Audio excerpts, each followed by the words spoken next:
Hello friends, नमस्कार। तो चलिए हम लोग पिछला चैप्टर कर लिए थे इसका नागरिकता संशोधन नियम 2024 के पहले दृष्टि आए करंट अफेयर्स का। तो उसके नेक्स्ट सीरीज का अगला स्टार्ट करते हैं नागरिकता संशोधन नियम 2024 और उसके बारे में डिटेल में जानते हैं। वर्ष 2019 में धार्मिक उत्पीड़न या ऐसे उत्पीड़न के डर के कारण पाकिस्तान, बांग्लादेश, अफगानिस्तान से पलायन करके भारत आए अल्पसंख्यक समुदाय जिसमें से हिंदू, बौद्ध, जैन, सिख, पारसी, ईसाई इत्यादि शामिल थे, इनको भारत की नागरिकता प्रदान करने के लिए दिसंबर 2019 में नागरिकता संशोधन विधेयक 2019 को संसद में पेश किया गया, जिसके तहत नागरिकता अधिनियम 1955 जो ऑलरेडी है उसमें संशोधन का प्रावधान था। 11 दिसंबर 2019 को संसद द्वारा यह विधेयक पारित किया गया। तत्पश्चात तत्कालीन राष्ट्रपति थे रामनाथ कोविंद, इनके द्वारा 12 दिसंबर 2019 को इस विधेयक को स्वीकृति भी प्रदान की गई। उसके बाद यह विधेयक नागरिकता संशोधन अधिनियम 2019 के नाम से जाना गया। केंद्रीय गृह मंत्रालय द्वारा यह घोषणा किया गया कि 10 जनवरी 2020 से यह अधिनियम लागू हो जाएगा। 10 जनवरी 2020 से यह अधिनियम को लागू करना था, परंतु नियमों के अभाव में यह अधिनियम को अधिसूचित नहीं किया जा सका। इससे संबंधित इम्पोर्टेंट फैक्ट देखते हैं। बस ये डेट याद रखना है कि 10 जनवरी 2020 को नागरिकता संशोधन अधिनियम लागू कर देना था, परंतु नहीं हो पाया था। 10 जनवरी 2020 से लागू होना था, परंतु नहीं हो पाया। इसके इम्पोर्टेंट फैक्ट देखते हैं तो इसके इम्पोर्टेंट फैक्ट है कि केंद्रीय गृह मंत्रालय ने 11 मार्च 2024 को नागरिकता संशोधन नियम 2024 को राजपत्र के माध्यम से अधिसूचित किया। केंद्रीय गृह मंत्रालय ने इसको नागरिकता संशोधन 2024 को राजपत्र के माध्यम से अधिसूचित किया और वर्ष 2019 में संसद द्वारा पारित नागरिकता संशोधन अधिनियम 2019 के कार्यान्वयन को सक्षम करेगा। तभी क्या हो गया, 2024 में फिर से 2019 वाला जो अधिनियम था उसको अपडेट किया गया है। नागरिकता संशोधन जो अधिनियम 2019 है उसमें क्या कहा गया था कि पाकिस्तान, बांग्लादेश और अफगानिस्तान से 3 देश जो है पाकिस्तान, बांग्लादेश, अफगानिस्तान से भारत आए हजारों हिंदू, सिख, बौद्ध, जैन, पारसी या ईसाई प्रवासियों को लाभ होगा और वे लोग 31 दिसंबर 2014 तक भारत में प्रवेश कर चुके हैं और भारत की नागरिकता चाहते हैं तो भारतीय नागरिकता के लिए अर्हता प्राप्त करने के लिए आवेदकों को अपने मूल देश, धर्म, भारत में प्रवेश की तारीख और संविधान की 8वीं अनुसूची में निर्दिष्ट भाषाओं में से एक भारतीय भाषा का ज्ञान होना साबित करना होगा। कि जो भी भारत में 8 भाषा है उनमें से किसी एक भारतीय भाषा का उनको ज्ञान हो और उनका मूल देश क्या हो और उसमें उनका धर्म क्या हो उस देश में। आगे देखते हैं तो नेक्स्ट है कि ज्ञातव्य है कि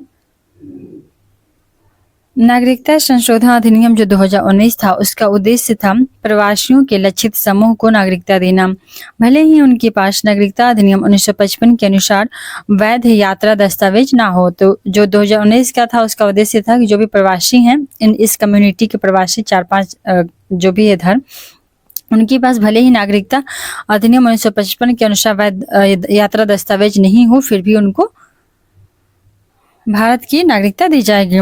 नेक्स्ट पॉइंट है कि केंद्रीय गृह मंत्रालय ने नागरिकता संशोधन अधिनियम 2019 के तहत नागरिकता संबंधी आवेदकों को संसाधित करने का काम केंद्र सरकार के तहत डाक विभाग, जनगणना, रेलवे और NIC नेशनल इंफॉर्मेशन सेंटर के अधिकारियों को सौंपा है। नेक्स्ट देख लेते हैं तो नेक्स्ट है हम लोग का दिबांग बहुउद्देशीय जल विद्युत परियोजना।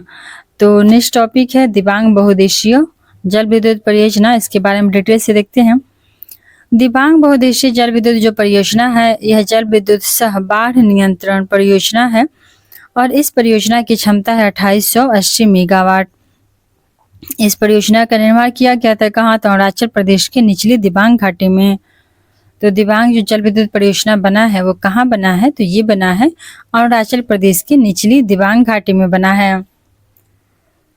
आगे देखते हैं तो जिले में स्थित मुनली गांव, तो वहाँ पे निचली दिबांग घाटी जो जिला है उसके मुनली गांव है, वहाँ उसी के निकट दिबांग जल विद्युत परियोजना बनाया गया है और इस परियोजना का निर्माण दिबांग नदी पे किया गया जाएगा और इसका उद्गम होगा 5000 मीटर से अधिक ऊंचाई पर तिब्बत सीमा के निकट हिमालय के बर्फ से ढके दक्षिणी भाग से होता है। इसमें इंपॉर्टेंट फैक्ट देखते हैं तो ये है कि 9 मार्च 2024 को प्रधानमंत्री नरेंद्र मोदी ने दिबांग बहुउद्देशीय जल विद्युत परियोजना की आधारशिला रखी। 9 मार्च 2024 को नरेंद्र मोदी के द्वारा दिबांग बहुउद्देशीय परियोजना की आधारशिला रखी गई है और इस परियोजना का विकास कौन करेगा तो NHPC लिमिटेड करेगा। जो दिबांग जल विद्युत परियोजना है उसका विकास कौन करेगा, उसका विकास करेगा NHPC लिमिटेड। दिबांग बहुउद्देशीय जल विद्युत परियोजना 31,875 करोड़ रुपए की अधिक लागत से बनेगी और इस परियोजना के तहत 278 मीटर ऊंचे बांध का निर्माण भी किया जाएगा जो भारत का सबसे ऊंचा कंक्रीट ग्रेविटी बांध होगा। तो अगर पूछा जाएगा कि सबसे ऊंचा कंक्रीट ग्रेविटी इंडिया का कौन सा डैम है, कंक्रीट ग्रेविटी डैम इंडिया का कौन सा है, तो वो है दिबांग घाटी परियोजना। तो दिबांग जल विद्युत परियोजना है सबसे ऊंचा कंक्रीट ग्रेविटी बांध। नेक्स्ट देखते हैं तो इस बांध का निर्माण जो होगा वो कौन करेगा, तो roller compacted concrete RCC roller compacted concrete तकनीक से किया जाएगा और यह विश्व का सबसे ऊंचा RCC बांध होगा। विश्व का सबसे ऊंचा RCC highest concrete gravity dam होगा दिबांग। इस बांध का लक्ष्य अपने चरम पे एट इट्स पीक 1 महीने में 5 लाख क्यूबिक मीटर से अधिक जल का संग्रहण करना और ऐसा करने वाला यह विश्व का पहला बांध होगा। तो बहुत इंपॉर्टेंट हो जाता है क्योंकि यह विश्व का पहला बांध होगा जो 5 लाख क्यूबिक मीटर से अधिक जल का संग्रहण भी करेगा। नेक्स्ट है कि इस परियोजना की तैनाती फरवरी 2032 में प्रस्तावित है, तो फरवरी 2032 तक ये बन जाएगा। दिबांग बहुउद्देशीय जो जल विद्युत परियोजना है विद्युत उत्पादन तो होगा ही, साथ ही यह परियोजना बाढ़ नियंत्रण में भी सहायक होगी और इस परियोजना के माध्यम से प्रति वर्ष 11,223 मिलियन यूनिट जल विद्युत का उत्पादन होगा।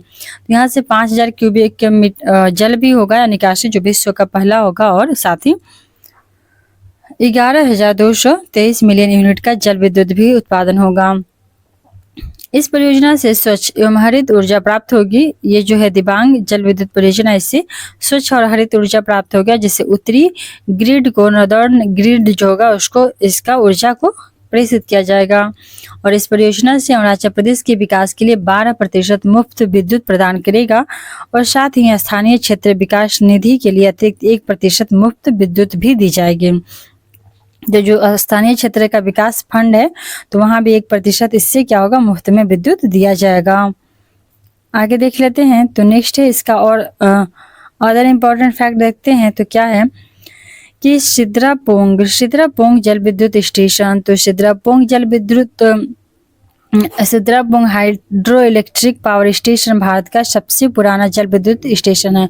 तो पूछा जाए कि भारत का सबसे पुराना जल विद्युत स्टेशन कौन है, तो यह है सिद्रापोंग। तो सिद्रापोंग जल विद्युत जो स्टेशन है वो भारत का सबसे पुराना जल विद्युत स्टेशन है और इस जल विद्युत स्टेशन को 10 नवंबर 1897 को तैनात किया गया था। यह जल विद्युत स्टेशन पश्चिम बंगाल के दार्जिलिंग में स्थित है। जो सिद्रापोंग है वो कहाँ स्थित है, तो वो भारत के पश्चिम बंगाल के दार्जिलिंग में स्थित है और सबसे पुराना है ये जल विद्युत स्टेशन। इसके जो स्थापित क्षमता थी, विश्व का सबसे बड़ा संचालित जल विद्युत संयंत्र चीन में है जिसका नाम है 3 गार्जेस संयंत्र, जिसकी क्षमता 22.5 गीगावाट है। तो विश्व का सबसे बड़ा संचालित जल विद्युत संयंत्र कौन सा है, तो वो चीन में स्थित है 3 गार्जेस संयंत्र जिसका उत्पादन क्षमता है 22.5 गीगावाट। नेक्स्ट देखते हैं अगला है हम लोग का टॉपिक सेला सुरंग, जो राष्ट्र को समर्पित बनाया गया है सेला सुरंग, इसके बारे में देखते हैं। बहुत इंपॉर्टेंट है सेला सुरंग। तो इसका निर्माण 9 फरवरी 2019 को प्रधानमंत्री नरेंद्र मोदी ने सेला सुरंग की आधारशिला रखी थी 2019 को और इस सुरंग का निर्माण 1 अप्रैल 2019 को प्रारंभ हुआ था। दुर्गम क्षेत्र और प्रतिकूल मौसमी परिस्थितियों की चुनौतियों को पार करते हुए यह सुरंग मात्र 5 वर्षों की अवधि में ही बनकर के तैयार हो गया। और ऐसी इम्पोर्टेंट फैक्ट ये है सेला सुरंग से कि 9 मार्च 2024 को नरेंद्र मोदी ने अरुणाचल प्रदेश में आभासी माध्यम से सेला सुरंग परियोजना को राष्ट्र को समर्पित किया।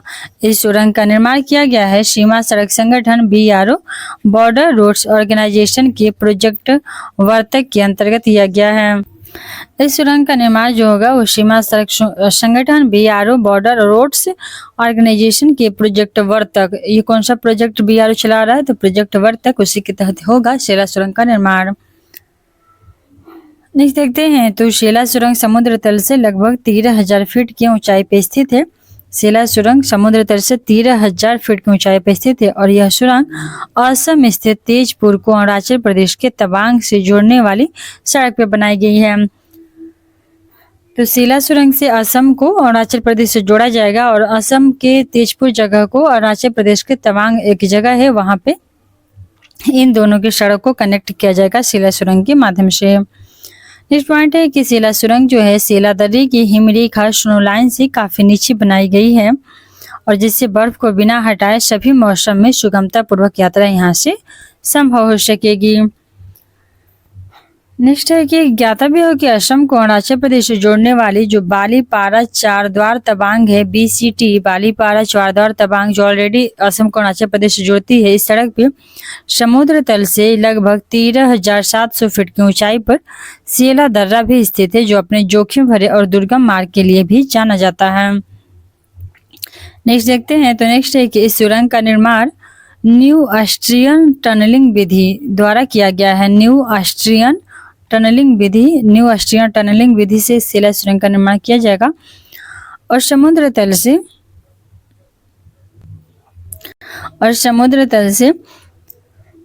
13,000 फीट की ऊंचाई पर स्थित यह विश्व की सबसे लंबी द्विलेन सड़क सुरंग world's longest bi lane road tunnel है।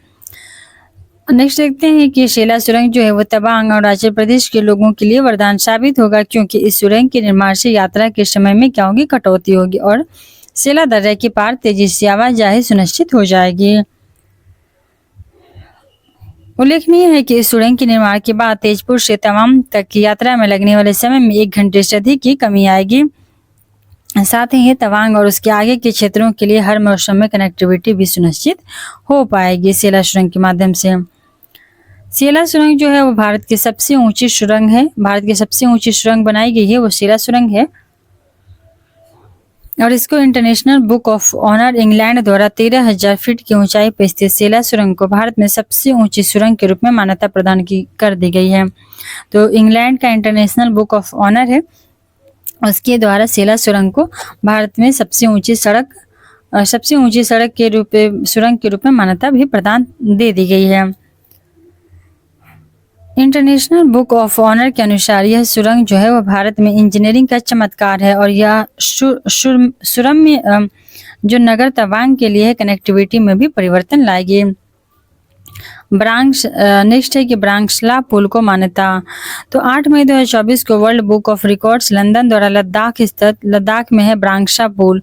तो लद्दाख स्थित ब्रांक्सा पुल को विश्व के सबसे ऊंचे मल्टी स्पैन ब्रिज के रूप में मान्यता प्रदान कर दी गई है। तो सबसे ऊंचा सुरंग हो जाएगा भारत का सेला सुरंग और सबसे ऊंचा मल्टी स्पैन पुल जो है उसको मान्यता दिया गया है कौन सा पुल को, तो ब्रांक्सला पुल को, और जो कहाँ बनाया गया है, लद्दाख में। तो लद्दाख में बना है ब्रांक्सा पुल। तो ब्रांक्सा पुल क्या है, भारत का सबसे ऊंचा मल्टी स्पैन पुल बन गया है और यह पुल जो है ब्रांक्सा पुल कौन सा नदी पे है, श्योक नदी पे है। ब्रांक्सा पुल है श्योक नदी पर निर्मित है। सीमा सड़क संगठन BRO द्वारा 14,900 फीट की ऊंचाई पे ब्रांक्सा पुल का निर्माण किया गया है। साथ ही मात्र 174 दिनों में निर्मित यह पुल लद्दाख में भारतीय थल सेना को परिचालन और लॉजिस्टिक कनेक्टिविटी भी प्रदान करेगा। तो जो ब्रांक्सला पुल है वो 174 दिन में इस पुल को भारतीय थल सेना, वहाँ पे हमारे जो इंडिया की थल सेना है और लॉजिस्टिक कनेक्टिविटी है उसका उपयोग कर सकेंगे ब्रांक्सला पुल के माध्यम से। नेक्स्ट देखते हैं, नेक्स्ट है शौर्य की प्रतिमूर्ति। तो इस टॉपिक को देख लेते हैं। शौर्य की प्रतिमूर्ति को देखते हैं तो शौर्य की प्रतिमूर्ति देख लेते हैं। लाजित बरफुकन जो है इनका जन्म हुआ था 24 नवंबर 1622 को, मृत्यु हो गया था 25 अप्रैल 1672 को। तो 1622 में जन्मे थे और 1672 में मर गए थे लाचित बरफुकन। ये असम के अहोम साम्राज्य के शाही सेना के जनरल थे। तो अहोम साम्राज्य जो असम में था उसके शाही सेना के जनरल थे लाचित बरफुकन। लाचित बरफुकन और उनकी सेना ने मुगलों को पराजित किया था और औरंगजेब के नेतृत्व में मुगलों की लगातार बढ़ती महत्वाकांक्षाओं पर रोक लगाने में सफलता भी प्राप्त की थी। लाचित बरफुकन ने 1671 ईस्वी में लड़े गए सराय घाट के युद्ध में असमिया सैनिकों को प्रेरित किया और इसका परिणाम रहा कि युद्ध में मुगलों को करारी हार का सामना करना पड़ा था। साथ ही देश में वर्ष 2022 में जो लाचित बरफुकन है उसके 400वीं जयंती पे वर्ष मनाई गई थी, 400वीं जयंती मनाई गई थी 2022 में लाचित बरफुकन के रूप में इनका 400वां बर्थ एनिवर्सरी मनाया गया था। आगे देखते हैं कि सराय घाट के युद्ध में लाचित बरफुकन की वीरता और असमिया सेना की विजय के स्मरण में असम राज्य में प्रतिवर्ष 24 नवंबर को लाचित दिवस भी मनाया जाता है। तो असम राज्य में 24 नवंबर को प्रतिवर्ष असम दिवस भी मनाया जाता है, लाचित दिवस मनाया जाता है 24 नवंबर को। और अब 2022 में इनका 400वां जयंती मनाया गया था। तो इसका इम्पोर्टेंट फैक्ट देख लेते हैं। तो इम्पोर्टेंट फैक्ट है कि 9 मार्च 2024 को नरेंद्र मोदी ने जोरहाट जो असम में है वहां पे लाचित बरफुकन की कांस्य प्रतिमा का अनावरण किया।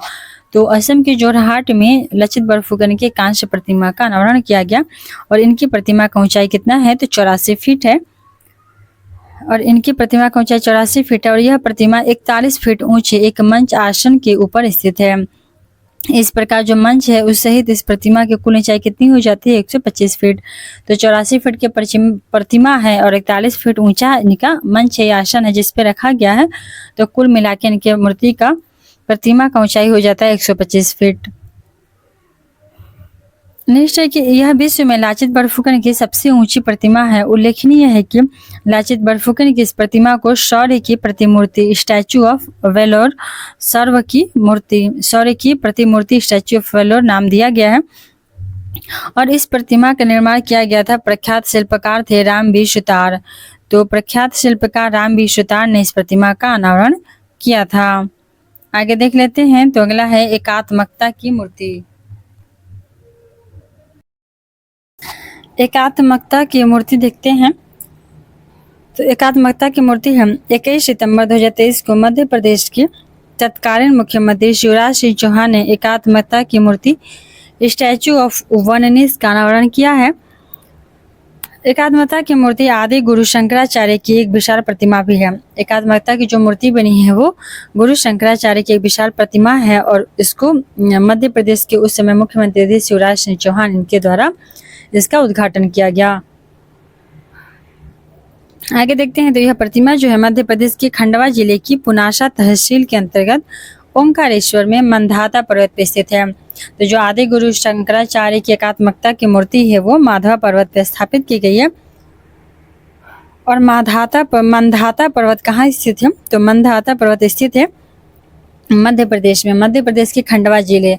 तो मध्य प्रदेश के खंडवा जिले की पुनासा तहसील में स्थित है मंधाता पर्वत। और जो एकात्मकता है न प्रतिमा, इसकी ऊंचाई है 108 फीट। एकात्मकता प्रतिमा की ऊंचाई कितना है तो 108 फीट है। ये मंधाता पर्वत पे खंडवा जिला मध्य प्रदेश में स्थित है। यह प्रतिमा जो है इसका 54 फीट का एक इस पे आसन लगा हुआ है, इसी के ऊपर स्थित है इस प्रतिमा को। और ये प्रतिमा 27 फीट ऊंचे कमल की पंखुड़ी सदृश आधार पे टिका हुआ है। तो इसका आसन जो है 54 फीट है एकात्मकता प्रतीक का और इसका ऊंचाई है वो 27 फीट और कमल के पंखुड़ी सदृश पे ये टिका हुआ है। नहीं देखते हैं स्टैचू ऑफ सोशल जस्टिस। तो स्टैचू ऑफ सोशल जस्टिस क्या है? 19 जनवरी 2024 को यह विजयवाड़ा आंध्र प्रदेश में स्टैचू ऑफ सोशल जस्टिस सामाजिक न्याय के लिए स्टैचू बनाया गया है। स्टैचू ऑफ सोशल जस्टिस ये कहाँ पे है तो आंध्र प्रदेश के विजयवाड़ा में है और यह डॉक्टर भीमराव अम्बेडकर की कांस्य की मूर्ति बनाई गई है। तो सोशल जस्टिस बनाई गई है डॉक्टर भीमराव अम्बेडकर की कांस्य प्रतिमा जो कि आंध्र प्रदेश के विजयवाड़ा में है। डॉक्टर बी आर अम्बेडकर की इस प्रतिमा की ऊंचाई 125 फीट है। और यह प्रतिमा 81 फीट एक मंच या आसन पे के ऊपर स्थित है और इसकी ऊंचाई है 125 फीट और 81 फीट इसका एक मंच है। इस प्रकार मंच सहित इस प्रतिमा की कुल ऊंचाई हो जाती है 206 फीट। तो जो सोशल जस्टिस की प्रतिमा है अम्बेडकर की, तो स्टैचू ऑफ सोशल जस्टिस, तो ये 206 फीट ऊंची है और यह विश्व में डॉक्टर अम्बेडकर की सबसे ऊंची प्रतिमा है। तो डॉक्टर अम्बेडकर की सबसे ऊंची प्रतिमा कौन सी है? तो the statue of social justice है, जो कि 206 फीट ऊंची है और ये कहाँ स्थित है? तो आंध्र प्रदेश की विजयवाड़ा में। नेक्स्ट देखते हैं कि उल्लेखनीय है कि विश्व में डॉक्टर अम्बेडकर की दूसरी सबसे ऊंची प्रतिमा हैदराबाद में स्थित है और ये पहला हो गया जो विजयवाड़ा में है स्थित है, आंध्र प्रदेश के। कहाँ था ये? विजयवाड़ा में था।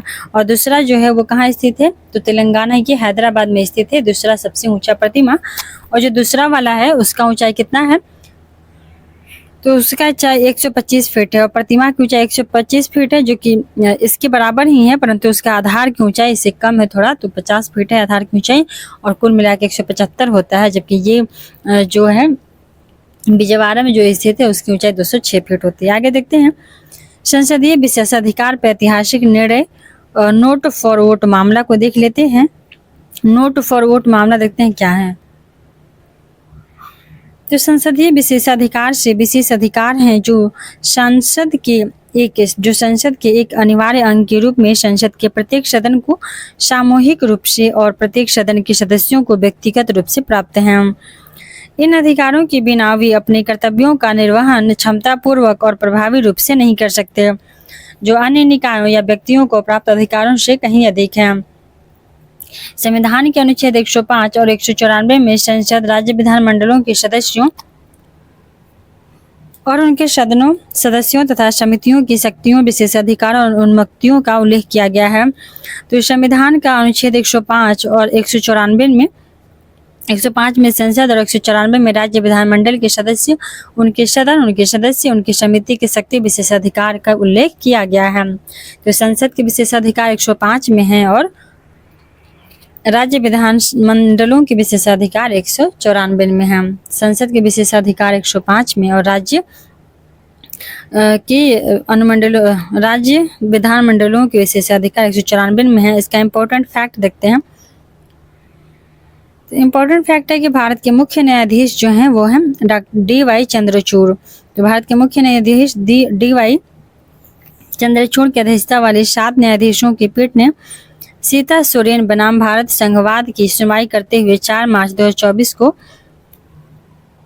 वर्ष 1998 की पी.बी. नरसिम्हा राव बनाम राज्य मामले में 5 न्यायाधीशों द्वारा बहुमत के आधार पर दिए गए फैसले को सर्वसम्मति से खारिज कर दिया। तो इसमें ये कह रहा है कि 1998 में एक आया था रिपोर्ट, तो 1998 में आया था रिपोर्ट पी.बी. नरसिम्हा राव की मैटर में आया था 1998 में पी.बी. नरसिम्हा राव और राज्य मामला था बनाम। तो उसमें एक 5 न्यायाधीश थे उस टाइम, 5 न्यायाधीश थे, उन्होंने क्या किया था, बहुमत के आधार पे एक रिपोर्ट दिया था। तो उस रिपोर्ट को फाइनली जाकर के 4 मार्च 2024 को डॉक्टर डी.वाई. चंद्रचूड़ की अध्यक्षता में इस समय 7 न्यायाधीश थे। 1998 वाला मैटर में 5 न्यायाधीश थे, लेकिन अभी जो 24 में हुआ है तो उस समय डी.वाई. चंद्रचूड़ की अध्यक्षता में 7 न्यायाधीश थे और इनके द्वारा सर्वसम्मति से इस फैसले को खारिज कर दिया गया है। और जो 1998 का मैटर था वो पी.बी. नरसिम्हा राव बनाम राज्य था और अभी जो है अभी का मैटर है वो सीता सोरेन बनाम भारत संघवाद है। नेक्स्ट पॉइंट देखते हैं। तो सुप्रीम कोर्ट के इस फैसले के उपरांत जो संसद है और विधानमंडल है, इन सदस्यों को भाषण या वोट के लिए रिश्वत लेने के मामले में संसदीय विशेषाधिकार के तहत प्रतिरक्षा नहीं प्राप्त है। जो कि 1998 में फैसला दिया गया था उसको खारिज कर दिया गया इस बार। और इस बार बोला गया कि संसदीय विशेषाधिकार के तहत ऐसा नहीं है कि आप वोट के लिए रिश्वत ले, इसका और उसके ये आपका प्रतिरक्षा नहीं करेगा, इसको खारिज कर दिया गया। और जो संसदीय विशेषाधिकार है कौन सा अनुच्छेद में है, तो संसद के लिए किसमें था, यहाँ पे दिया हुआ था 194 था, 105 था संसद के लिए और राज्य विधानमंडल के लिए क्या था 194। तो संसद के लिए 105 में विशेषाधिकार का प्रावधान है, वहीं राज्य विधानमंडल के लिए 194 में विशेषाधिकार का प्रावधान है। आगे देखते हैं। तो साथ ही भ्रष्टाचार निवारण अधिनियम 1988 के तहत रिश्वत लेने के मामलों में संसद तथा विधानमंडल सदस्यों के खिलाफ कानून प्रवर्तन एजेंसियों द्वारा जांच व मुकदमा शुरू करने का मार्ग प्रशस्त हो गया है। तो भ्रष्टाचार निवारण अधिनियम 1988 के तहत रिश्वत लेने के मामले में जो संसद विधानमंडल के सदस्य थे उनके खिलाफ कानून प्रवर्तन एजेंसियां हैं, तो उनकी जांच और मुकदमा शुरू करने का मार्ग क्या हो गया, फाइनली जाके प्रशस्त हो गया है, मजबूत हो गया है। कौन सा अधिनियम के तहत? 1988 में जो आया था भ्रष्टाचार निवारण अधिनियम।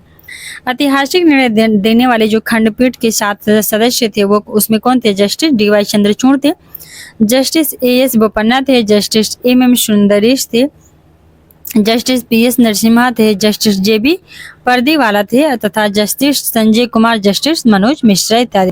नेक्स्ट देख लेते हैं। तो नेक्स्ट है कि 4 मार्च 2024 को सुप्रीम कोर्ट ने संसदीय विशेषाधिकार के संदर्भ में एक ऐतिहासिक फैसला सुनाया, जिसमें PV नरसिम्हा राव बनाम राज्य मामले में सुनाए गए अपने फैसले को पलट दिया और सुप्रीम कोर्ट ने निर्णय लिया कि संसद सदस्य या सांसद और विधानमंडल सदस्य जो विधायक होंगे वो सदन में वोट देने या भाषण देने के लिए रिश्वत लेने पर विशेषाधिकार के तहत अभियोजन से छूट का दावा नहीं कर सकते हैं, कि सदन में उनको वोट देने का भाषण नहीं दे सकते। भाषण देने के लिए रिश्वत लेने पर जो भी विशेषाधिकार का प्रयोग करके बचते थे उनको इस पे छूट नहीं दिया जाएगा।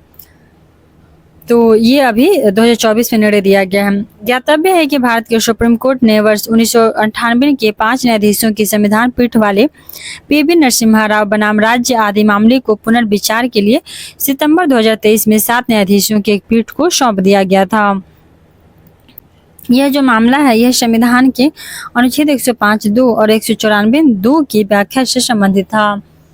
तो संसद के लिए 105 का 2 था और राज्यों के लिए 194 का 2 था, जो सदन में किसी भी भाषण या वोट के लिए रिश्वत लेने के आरोप में आपराधिक मुकदमा चलाने के खिलाफ संसद तथा राज्य विधानमंडल के सदस्यों को संसदीय विशेषाधिकार एवं प्रतिरक्षा प्रदान करता है।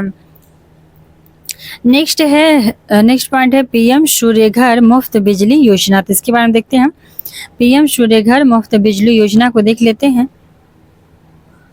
ग्लासगो UK इंग्लैंड में आयोजित संयुक्त राष्ट्र जलवायु परिवर्तन सम्मेलन जो COP26 हुआ 2021 में, तो COP26 2021 में हुआ था, कहाँ? इंग्लैंड के ग्लासगो में हुआ था। तो उसमें नरेंद्र मोदी द्वारा की गई घोषणा के अनुरूप नवीन एवं नवीकरणीय ऊर्जा मंत्रालय वर्ष 2030 तक 500 गीगावाट गैर जीवाश्म आधारित ईंधन या नॉन फॉसिल बेस्ड विद्युत उत्पादन क्षमता प्रदान करने की दिशा में कार्यरत है। अंतर्राष्ट्रीय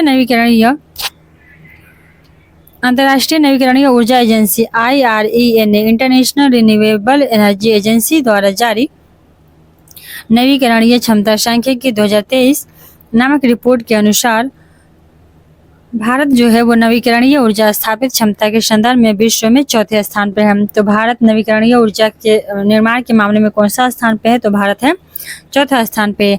जबकि वहीं भारत पवन ऊर्जा में कौन सा है? तो भारत का विश्व में 4था है पवन ऊर्जा में, और सौर ऊर्जा क्षमता के संदर्भ में विश्व में 5वां स्थान है।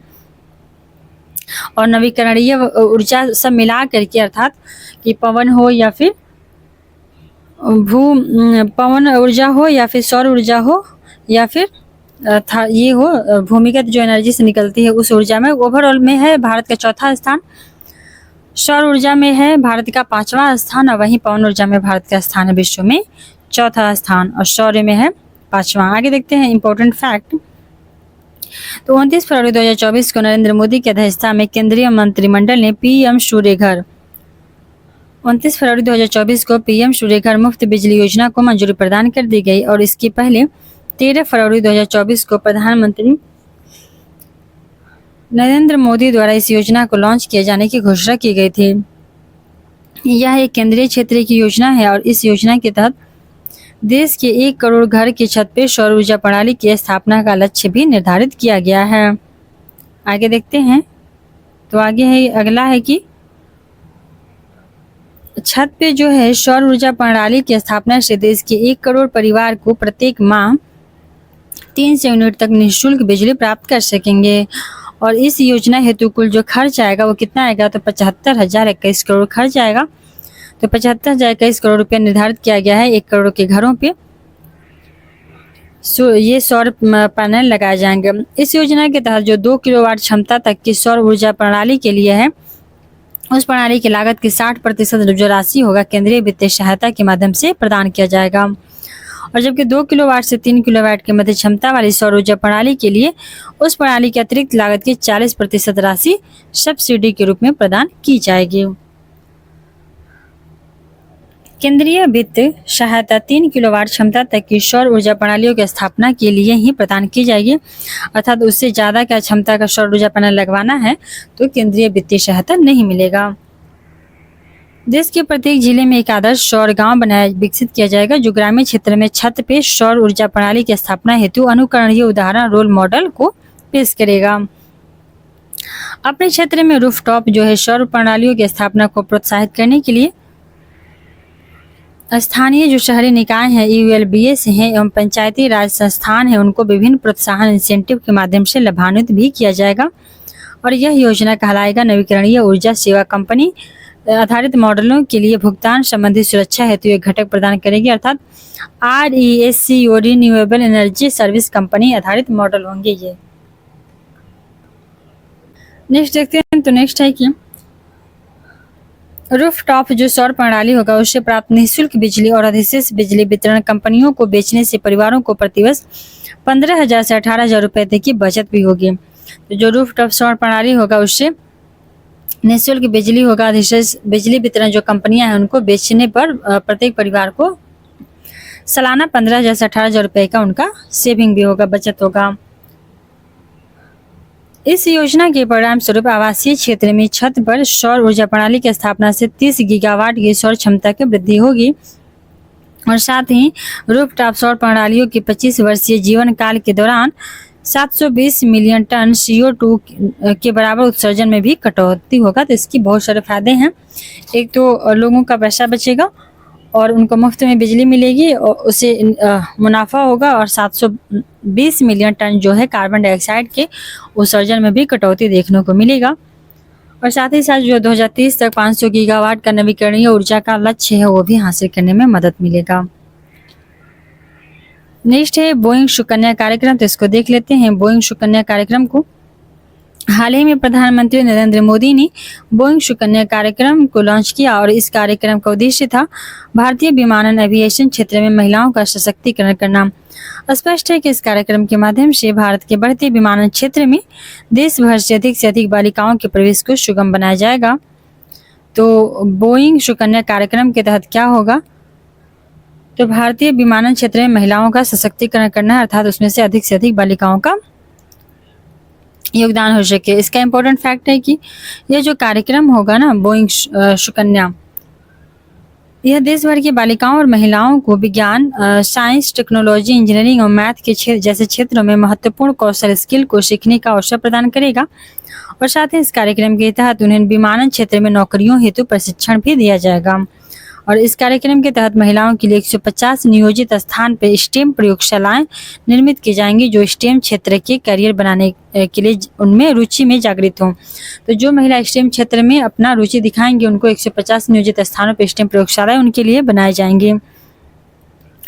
नेक्स्ट है BIETC परिसर, तो ये क्या है, तो हाल ही में नरेंद्र मोदी द्वारा बेंगलुरु कर्नाटक में Boeing India engineering and technology centre BIETC के एक अत्याधुनिक परिसर कैंपस का उद्घाटन किया गया है। और यह जो परिसर बना है BIETC, ये 1600 करोड़ रुपए के निवेश से 43 एकड़ क्षेत्र में फैला है। तो 1600 करोड़ के लागत से बनाई गई है 43 एकड़ क्षेत्र में।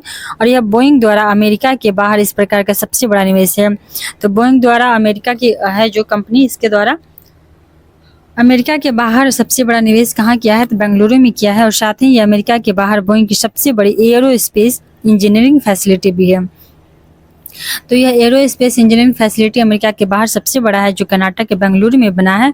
ज्ञातव्य है कि फरवरी 2023 में प्रधानमंत्री ने तुमुकुरी कर्नाटक, जो कर्नाटक का तुमुकुरी है, वहाँ पे हाल हेलीकॉप्टर विनिर्माण संयंत्र HAL हाल हेलीकॉप्टर मैन्युफैक्चरिंग फैक्ट्री को राष्ट्र को समर्पित किया है। वहाँ पे क्या होगा, तो हेलीकॉप्टर का मैन्युफैक्चरिंग भी होगा। कहाँ पे, तो कर्नाटक के तुमुकुरी में होगा हेलीकॉप्टर का मैन्युफैक्चरिंग। और यह एशिया का सबसे बड़ा हेलीकॉप्टर विनिर्माण सुविधा है। तो एशिया का सबसे बड़ा कहाँ बनेगा हेलीकॉप्टर निर्माण का, तो वहाँ बनेगा तुमुकुरी में, जो स्थित है कर्नाटक में। नेक्स्ट देख लेते हैं स्वाति पोर्टल। तो 11 फरवरी 2024 को विज्ञान में महिलाओं एवं बालिकाओं का अंतर्राष्ट्रीय दिवस मनाने के अवसर पर नई दिल्ली स्थित Indian national science academy INSA Indian national science academy INSA में स्वाति नामक पोर्टल को लॉन्च किया गया। और स्वाति का पूर्ण रूप क्या है, तो स्वाति का पूर्ण रूप है साइंस फॉर वोमेन। वोमेन को साइंस में बढ़ावा देने के लिए बनाया गया है ए टेक्नोलॉजी एंड इनोवेशन, अर्थात साइंस के सेक्टर में, टेक्नोलॉजी इनोवेशन के सेक्टर में महिलाओं की भागीदारी हो। इससे stem science, technology, engineering, mathematics, medicine में भारतीय महिलाओं एवं बालिकाओं का प्रतिनिधित्व करने वाला एकल ऑनलाइन पोर्टल बनाने का लक्ष्य निर्धारित किया गया है स्वाति पोर्टल के माध्यम से। यह भारत में अपनी तरह का पहला पोर्टल है और यह पोर्टल एक संपूर्ण संवाददाता तमाम डेटाबेस है। इसे नई दिल्ली स्थित राष्ट्रीय पादप जीनोम अनुसंधान द्वारा विकसित किया गया। तो जो स्वाति पोर्टल है इसको विकसित किसने किया है, तो ये विकसित किया है NIPGR, तो ये है राष्ट्रीय पादप जीनोम अनुसंधान पोर्टल द्वारा।